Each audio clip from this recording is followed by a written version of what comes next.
This is Tanisa Montgomery, and you are listening to Measure of Royalty. As I've explained, this podcast is about expanding on the things that happen in a given week as a licensed mental health counselor, that for the value of therapy as a therapist, as a counselor, there are things that we withhold in the session so that the work in the session can be the client's. The revelations, the insight, all of those things are up to the client to come to new levels of enlightenment. And most of my work is sitting with people as they put the puzzle pieces of their lives together on their own. I'm there kind of facilitating that, asking questions, and hopefully shifting the thought process to examine the role of ourselves in our life, how we're showing up for us in our lives. And so with that work, a lot of my personal thoughts or my personal beliefs do not get to be expressed, or I clinically withhold them so that each individual can come up with their own narratives and direction for their own future forward, because therapy is a journey of self-discovery. And as I try to be the best therapist for each client, that means that there are things that I think that I don't say, and there are things that I might ask that frame thoughts that would hopefully move an individual forward. So this podcast is the space where I get to open up and expand on the themes of the week, or the things that I continually see coming up with clients and in my personal relationships. I never talk about anyone's name or specific instances, but I talk about the theme. I want you to think about the therapeutic process like this. If you are in therapy, you are the driver. You are in the driving seat. You are in the driver's seat of your process. A therapist is your passenger. And so as a passenger, I don't get to move the car. I don't get to turn to the left or to the right. I can only travel the journey that you're taking me on. I'm a companion who simply points out things in the scenery as we pass them by. I ask questions about the unfamiliar locations and terrain that you are driving us through. So when we get upset at our therapist, because I've done it too, for them pointing out something similar over and over again, what is really happening is that we are driving past the same locations of confusion or stuckness over and again. And we think we're going somewhere new.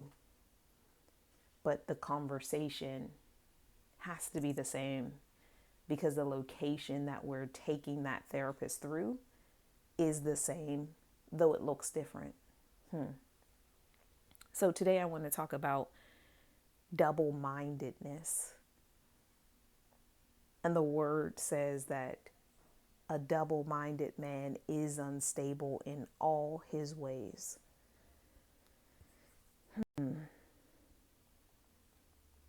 When we are unstable, when we cannot grab hold to what we think feels like control of our lives, we really should look no further than wherever we are feeling split. What I mean by split is that double-mindedness. So maybe you are in a situationship and you're finding yourself saying, do I leave or do I stay? Or maybe you're deciding whether or not to cut that friend off that you've been in a relationship with since you were 4 years old or elementary age, and you're stuck because part of you wants to leave and part of you wants to stay. What we realize is that we're stuck there. But what we don't see is how that stuckness messes up so many other things in our lives. Do we keep the job that we have, or do we look for a new job? Do we change career paths, or do we stay exhausted in the career that we have? Whenever we have spaces in our life where we are double minded, meaning 1 foot in and 1 foot out, we will always find confusion. And not just in that one area, we find confusion in multiple areas of our life. Okay, stay with me on this. Let's just say you have a job, and well, I hope you have a job, or I hope you're an entrepreneur. Side note, sidetracked. Listen, let's say you have a job, and at that job, you've been there for 15 years, and you have been waiting for them to promote you for the last 3 years. They've been dangling a promotion in front of your face for 3 years. And now you're stuck between leaving the company and waiting for that promotion to happen. The promotion that you have been baited into believing will come. So now you're double-minded. Do I keep this job, or do I look for another job? And do I take the job interview that comes up? Do I really want to start over at a new location? Do I really want to make new work friends and make new relationships with new colleagues and learn new systems? Or do I stay here where I've been for the last 15 years, where I know how everything operates, but I feel stuck, bored, and undervalued? So because we're double-minded there, what you will start to see is that other things feel more complicated or more complex. We start to think, how else are we not getting fulfillment in our lives? And we don't pay attention to this, but I want to bring this to our awareness. When we are double-minded in one area, everything else feels like it's falling apart. Especially when we're talking about pinnacle, staple life relationships. I think that who you work for and where you work is a pinnacle relationship. It holds the most of your time hostage. And if you don't enjoy it, what other things are you doing to kind of feel like you have control? Control is a psychological need. We all need to feel like we're in control of our lives, in control of the direction, in control of the relationships, in control of the momentum. And so when we are not in control in a work life, which is a huge role in a life, in your life, in my life, what we do for work, we spend the most of our time doing, spend the most of our week doing, the most of our life we spend working. And we should enjoy that. But when we don't, it causes a ripple effect into the other areas of our life. And now because we've worked 40 hours, or some jobs 60, 70, 75 hours in a week, in a place where we feel undervalued, underappreciated, unseen, it makes us unstable in other places in our life. I want you to look at your romantic relationship department. How is the communication there? Is it stifled? Is it held up? Is it secretive? Is it aggressive? Is it causing you to feel guilty, apologetic even, arguing and creating problems, creating tension, not really understanding why you're doing that? It's the overflow. It's the overflow. from the place where you don't have control. That stuck place is flowing over into the other areas of your life, of my life. When we have instability, it makes so many other things off balance. The strange thing is that some people get stuck here, and we call that chaos. Like, I know that people call that chaos, but clinically we call it chaos. There's actually a chaos theory about how everything gets set out of balance and off kilter when large and major things in our lives get set off balance and off kilter. And then we normalize that view of chaos, and that becomes our normal.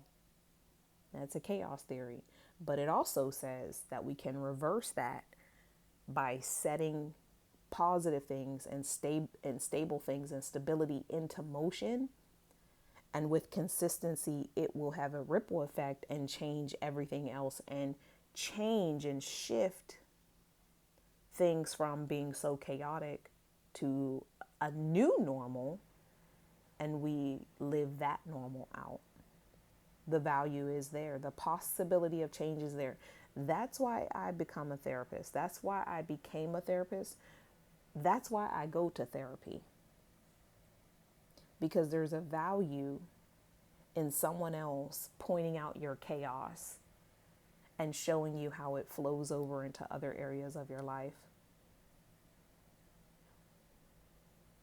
If we have a concern with overeating from stress and anxiety, and we are having relationship issues with close friends, with siblings, with parents, what you will notice is that the instability in that relationship will drive you to eating in excess. The confusion and the loss of the feeling of control drives us to behave in ways that make us feel more out of control. And so then we try to anchor it down and we try to tamp it down. And what happens is we press it down so hard that we might even start to do things like micromanage every calorie, micromanage every bite, micromanage every meal. But what we are actually doing is creating ourselves a larger problem, because now we're actually talking about anorexia and bulimia if you go too far with that behavior. Or we're talking about binging. I'm going to control this food thing. I'm going to put my hands on it. I'm going to get my hand around it. And I'm going to just control it and tamp it down because food doesn't control me. And then 10 o'clock at night hits and you put the kids to bed, or your roommate goes to sleep. And before you know it, you've eaten and you've stuffed yourself and you're sitting on the couch again, wondering how you managed the food all day and made it to the end of the day and lost all self-control. So now we're in a cycle, and it only gets worse from there if we don't pay attention more to what the actual concern is. In this scenario, the real concern is the relationship with your parents who aren't listening, who don't get you, who don't understand you, who don't respect you as an adult, who don't think that you can be successful without their advice, who don't know how to speak to you. Maybe they don't know how to speak to you. Maybe they don't know how to relate to you. and you feel misunderstood. And so because you don't have any control in that relationship and how that relationship plays out, it spills out and it shows up over here in the way that I attempt to control my eating.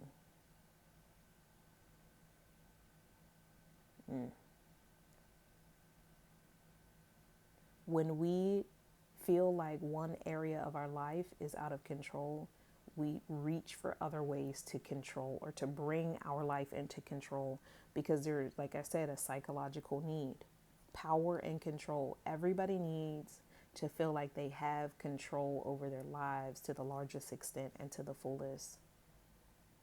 But when we are undecided on how to proceed, the chaos theory really is in high and overdrive because it throws everything out of whack. Let's talk about the solution to the chaos of everything. When we are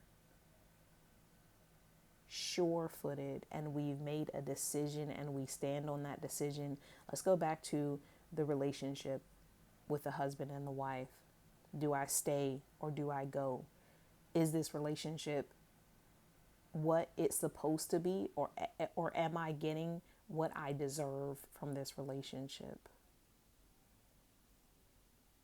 Well, only you really know that.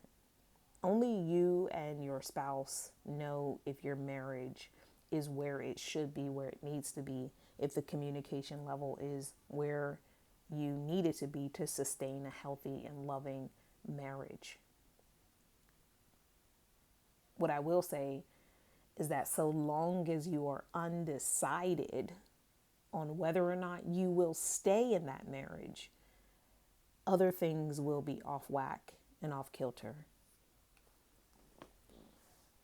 If you are certain that you will go, all of these impulses to control everything else, what I eat, every calorie I consume, how many times I exercise, how many calories I burn when I exercise, whether or not everything in the bathroom is categorized and organized and labeled, whether or not every spot is swept off of the floor and every speck is clean, whether or not my children look perfect and look like life is amazing, what kind of car I must drive and how specific that must look, how I must have my hair perfect every single time I'm seen, how I have to have piles of makeup on to cover up the bags under my eyes from the sleep that I've lost. All of those things fade away when you come to a decision and you stand on that decision. If I decide I am not staying with this man anymore, and I stand firm on that, I'm now in control of what happens next. And simply because I've made a decision. Listen, someone said something to me, what was it, a couple months ago? A friend said to me, the difference between a choice and a decision is that a choice is a direction and a decision is standing flat-footed and moving in that direction. And I thought about that and I thought, gosh, that sounds true. Because I can say, I choose to stay in this relationship by my actions. I haven't moved, I haven't left, I haven't done anything, but I haven't made a decision. My mind is not made up. It is not a concrete fact that I am holding on to and living out, walking out. So while I've chosen to stay, that just means that I've not packed up my things and left. It means that I'm not verbally complaining. And maybe I am actually still. But it does not mean that my actions are in agreement with what I said I would do. Once you've made a decision to leave, or once you've made a decision to stay, then we actively bring all of our actions into agreement with what we said we would do. And by doing that, the power that you were lacking from the indecisiveness is yours again.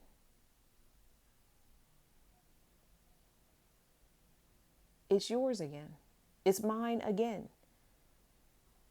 Because I'm not worried about what I'm eating. I'm worried about packing these suitcases and how we split things and what the number to the lawyer is. I'm worried about custody. I'm thinking on custody battles. I'm thinking on how do we divide the time of the kids between here and there. I'm thinking, what neighborhood do I want to live in? I'm no longer worried about everything looking perfect because I've accepted that things are falling apart. So now I feel more free to fall apart and not pretend that things are perfect.